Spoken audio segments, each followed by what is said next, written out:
Okay, here we are, May 12th. Progression of the greenhouse. There's the tomatoes.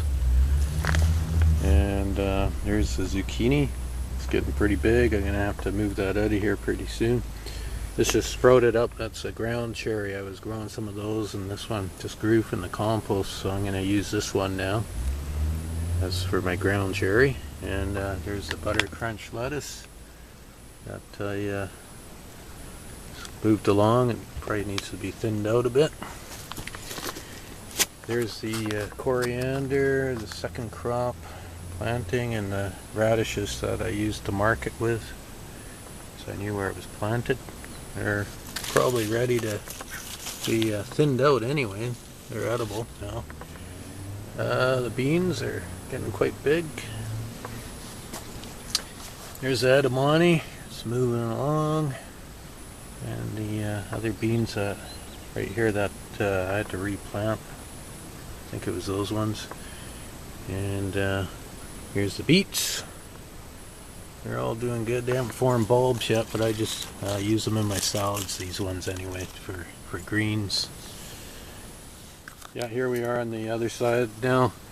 And here's the butter crunch lettuce. And this is the mixed lettuce here. This all needs to be thinned out. There's the romaine. There's actually two heads growing here. I'm going to take one out. Two heads of butter crunch here. I'm going to have to take one of them out. And here's the spinach. It's ready to be harvested. So you can see how big some of these leaves are getting. They're actually quite nice still.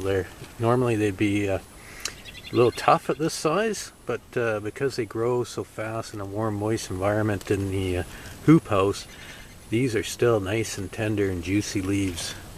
So that's what I'm having for dinner tonight, along with some lettuce and beet leaves, and I'm going to make up a salad. And I just watered here, so these are kind of being pushed over, but here's my coriander, and it is ready to be picked.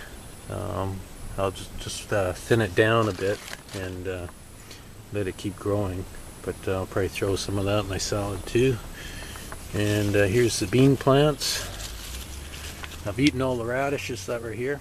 Here's the ground cherry that I sprouted, but like I said, I got some ground cherries already grown in the compost, so I'm just going to use those. And the carrots. There's the carrots. Been thinning these out a bit. Won't be too long before they'll be big enough to start eating them.